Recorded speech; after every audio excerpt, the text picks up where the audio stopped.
ETF index mutual funds నేర్చుకుని stock మార్కెట్లో రాణించాలనుకుంటున్నారా? వెంటనే ఈ నెంబర్కి కాల్ చేయండి.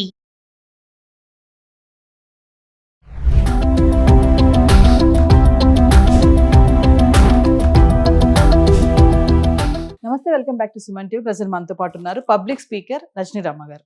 నమస్తే మ్యామ్. నమస్తే నవీన. మేడం, కొంతమంది లేడీస్ కలిసినప్పుడు చిట్ చాట్ చేస్తూ ఉంటారు. అంటే అందులో జాబ్ చేసే వాళ్ళు ఉంటారు, జాబ్ చేయని వాళ్ళు ఉంటారు, అది చేసే వాళ్ళు ఉంటారు. చూసారా, వాళ్ళు అంటా ఉంటారు ఈ చేయని వాళ్ళతో ఏంటంటే, అబ్బాయి ఉద్యోగం చేయలేకపోతున్నాను, చాలా ఇబ్బంది అయిపోతుంది, ఇల్లు పని ఉద్యోగం పని ఇవన్నీ చేసుకోలేకపోతున్నాను అని అన్నప్పుడు, మానేచ్చు కదా ఉద్యోగం అని చేసి చేయని వాళ్ళు అంటా ఉంటారు సలహా. అప్పుడు వీళ్ళు అంటారు అనమాట ఏంటంటే, అమ్మో ఉద్యోగం మానేస్తే ఇంకేమైనా ఉందా, అసలు ఇంట్లో వాల్యూ ఉండదు, నాకు విలువ ఇవ్వరు, నా భర్తే ముందు విలువ ఇవ్వరు, భర్తను పక్కన పెడితే మా అత్తమ్మ కానీ మా మామయ్య కానీ ఇంకా ఉంటారు కదా ఫ్రెండ్స్ కానీ, అబ్బో ఇంట్లో ఉంటున్నావా, చదువుకొని ఇంట్లో పని చేసుకుంటున్నావు, గిన్నెలు కడుక్కుంటున్నావు, బట్టలు తుత్తున్నావా అని అంటారు.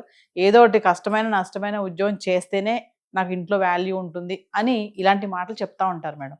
నిజంగా ఆ ఉద్యోగం చేస్తేనే వాల్యూ ఉంటుందా అంటే ఆ మాటకి నిజంగా కరెక్టేనా? అంటే ఇప్పుడు నువ్వు ఇది చదువుకున్నావు, ఇంట్లో కూర్చుంటావా, ఉద్యోగం చేయవా అని అనేవాళ్ళు ఉంటే కనుక, మరి ఆవిడ ఉద్యోగానికి వెళ్తుంది, ఇంట్లో పనులు ఎవరు చేస్తారు? మరి ఆ ప్రశ్న కూడా వాళ్ళు వేసుకోవాలిగా, లేకపోతే ఆ సమాధానం వాళ్ళు చెప్పుకోవాలిగా. మరి అది ఆలోచించకుండా అనేస్తారా ఆ మాటలు? తర్వాత ఇంకోటి, ఉద్యోగం చేయటమా మానటమా అనేది వాళ్ళ స్వవిషయం. వాళ్ళకి ఇష్టమయ్యి ఇంట్లో ఏమన్నా ప్రాబ్లమ్స్ ఏమున్నా సరే దానికి సిద్ధపడే వాళ్ళ ఉద్యోగానికి వెళ్ళినప్పుడు మళ్ళీ ఎదుటి వాళ్ళకి పడే ఆడవడం దేనికి? నీకు వచ్చింది, నువ్వు చదువుకున్నావు, నీ అదృష్టం బాగుంది, నీకు ఉద్యోగం వచ్చింది, నువ్వు చేసుకో. ఆ మిగతా విషయాలన్నీ నీ ఇష్టం. నువ్వు ఇంటికి వచ్చి మళ్ళీ ఇంట్లో అన్ని పనులు చేసుకుంటావా, పని మనిషిని పెట్టుకుంటావా, ఇంట్లో మెంబర్స్ చేసేవాళ్ళు ఉన్నారా అనేది ప్రాబ్లమ్ ఈజ్ యువర్స్, ఎవరిది కాదు. అక్కడ చేయని వాళ్ళకి పడే ఆడవడం దేనికి? అలాగే చేయని వాళ్ళు ఉంటారు, వీళ్ళు కూడా అబ్బా నువ్వు ఉద్యోగం చేస్తున్నావు, బోల్డ్ డబ్బు సంపాదిస్తున్నావు, నీ లైఫ్ వేరు అసలు, అంటే దూరపు కొండలు నునుపు ఎవరి వాళ్ళకే, నువ్వు ఏది కావాలంటే అది అంతే, కొనుక్కుంటావు. దూరం ఒకటే, మీ ఇంటికి మా ఇంటికి అన్నట్టుంటుంది ఈ సమస్య. అంతే, ఇప్పుడు ఎవరికి కుదిరిన లైఫ్ స్టైల్ వాళ్ళకి కుదురుతుంది. ఎస్, ఇప్పుడు వాళ్ళ అవసరాలను బట్టి, వాళ్ళ ఇంట్రెస్ట్ చేయాలి ఉద్యోగం అనే దాన్ని బట్టి వాళ్ళు చేస్తారు. వాళ్ళకి ఎలిజిబిలిటీ ఉందా, లేకపోతే వాళ్ళకి అదృష్టం వరించిందా, వాళ్ళ తెలివితేటలను బట్టి ఉద్యోగం వచ్చిందా అనేది డిపెండెన్స్. అంతేగాని ఈమెమి చదువుకోకుండా నేను చేయలేకపోయాను అనుకోవడం తప్పే.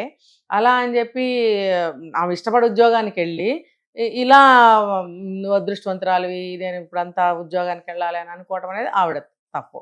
అలా కాదు, ఎవరిది వాళ్ళ జీవనశైలి వాళ్ళకు ఉంటుంది. అంటే ఉద్యోగం లేకపోతే వాల్యూ ఇవ్వరు అనేది ఎంతవరకు కరెక్ట్ అంటారు? ఇంట్లో వాల్యూ ఉండదు అలా ఏం లేదు. అదెలా, ఎవరు చెప్పారు?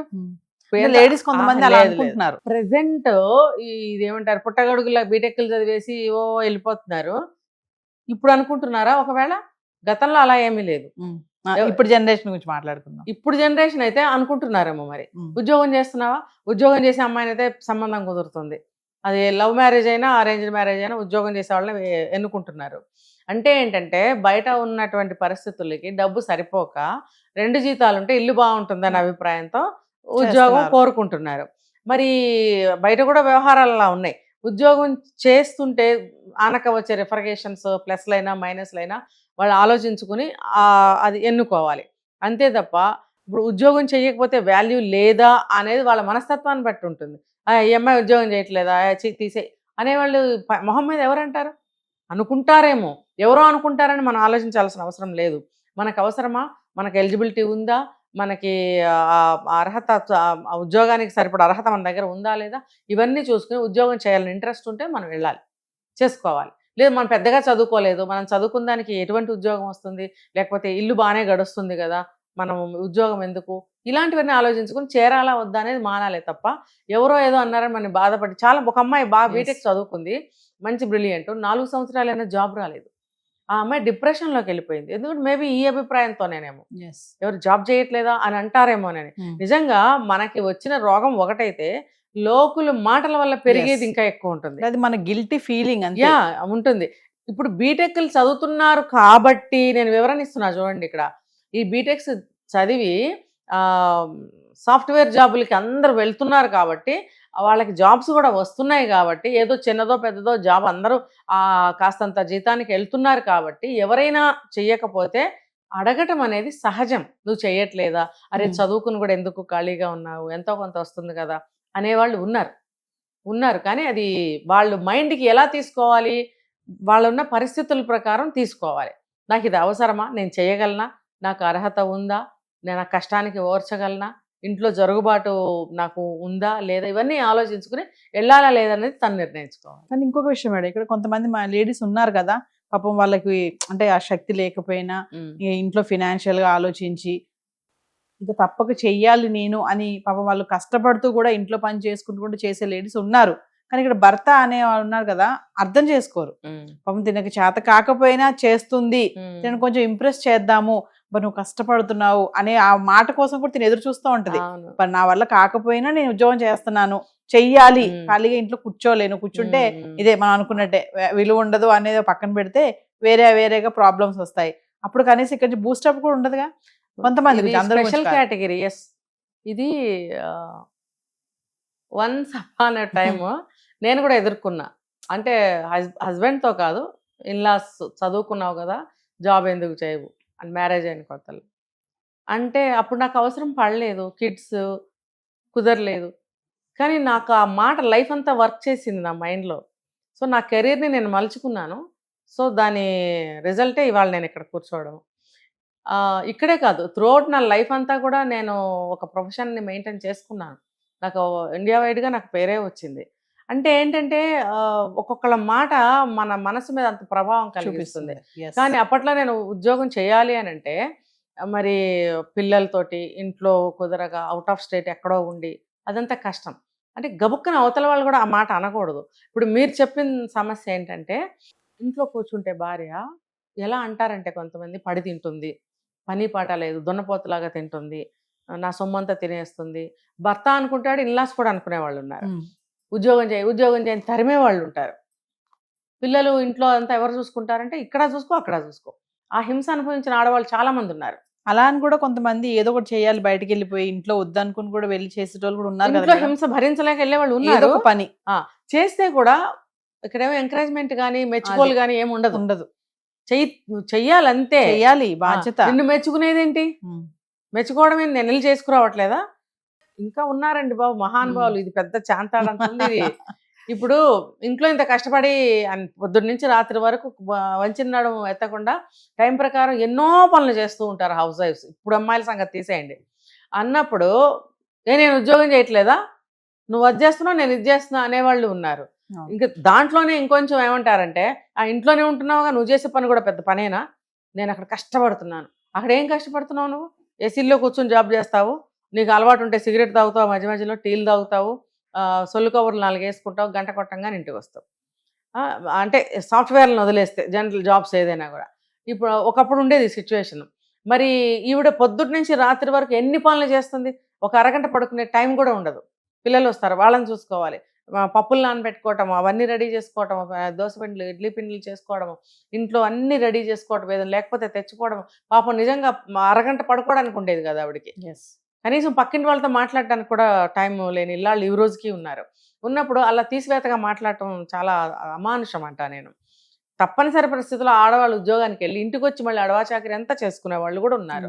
ఇది ఏంటంటే మానవత్వంతో బిహేవ్ చేయాలి.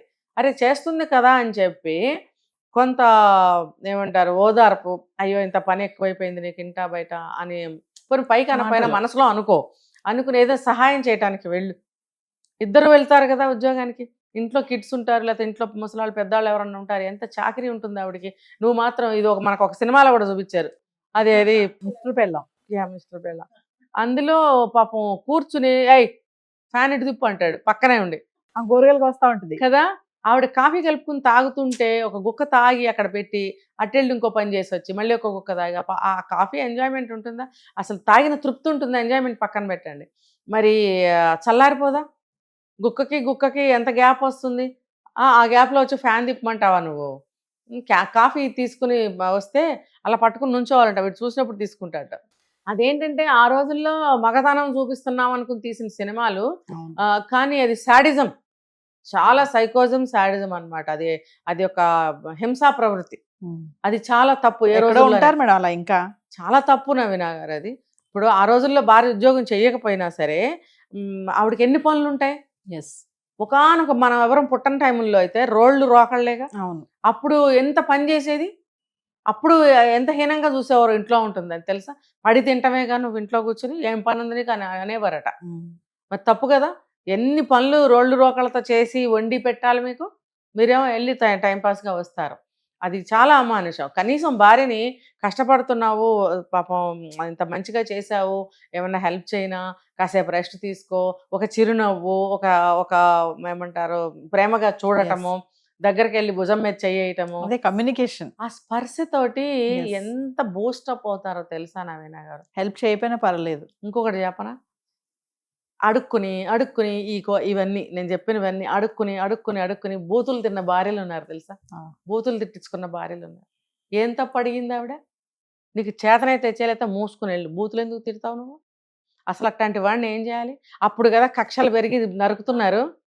ఏమి లేదు నవీన గారు, ఈ చిన్న చిన్నవే కక్షలకు దారితీస్తున్నాయి. Frustrate అయిపోయి ఫ్రస్ట్రేట్ అయిపోతున్నారు డిప్రెషన్కి వెళ్ళిపోయి. ఖచ్చితంగా. Yes. ఇవన్నీ జరగకుండా ఉండాలంటే మరి భర్తలు మారాలి ఈ రోజుల్లో. ఇప్పుడు పాత భర్తలు ఉన్నారు, ఇప్పుడు కుర్రాళ్ళు ఉన్నారు. Yes. ఎవరైనా సరే భర్తగా తను ఎలా ఉండాలి అని తెలుసుకుని అబ్బాయిలు పెళ్ళిళ్ళు చేసుకోండి.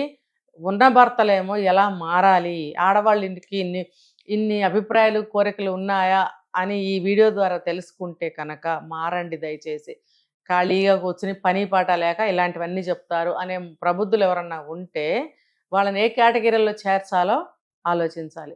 అది మనుషులు గారన్నమాట, అది మానవత్వం లేదు. వాళ్ళ అమ్మకైతే అల్లాడిపోతారు, భార్యలకు ఏమన్నా వస్తే బూతులు తిడతారు, వీలైతే కొడతారు, లేకపోతే చూసేటువంటి పోతారు. ఎందుకు అటువంటి అమానుషంగా ట్రీట్మెంట్ ఇస్తారు భార్యలకి అని నేను అడుగుతున్నా. ఇందులో అలాంటి భర్తలు ఎవరన్నా ఉంటే మారాలి. ఎందుకంటే తల్లిదండ్రులు ఎల్లకాలం అంతా ఉండరు నవీన గారు. భార్య తోడు నీడ ఒక సమకాలీనులు అంటే భార్య భర్తే, వాళ్ళు కూడా ముందు వెనుక పోవచ్చు, కానీ వీళ్ళిద్దరు కలిసి ఉన్నంత వరకు వీళ్ళిద్దరే ఉంటారు కదా. ఉన్నప్పుడు ఒకళ్ళ బాధ ఒకళ్ళ సంతోషం రెండో వాళ్ళది, అర్థమైందా? వాళ్ళదే కాదు రెండో వాళ్ళది. ఆ బాధ్యత కూడా భర్తకి ఏమన్నా వస్తే భార్యకి ఏమన్నా వస్తే భర్తకి సమానం. కాబట్టి ఎందుకు మీరు ఇలాంటి ఆలోచనలు చేస్తున్నారు? ఒక మంచి దారిలోకి రండి, మీ కుటుంబాన్ని నిలబెట్టుకోండి, కక్షలు పెంచుకోకండి అని చెప్తున్నానండి. Thank you.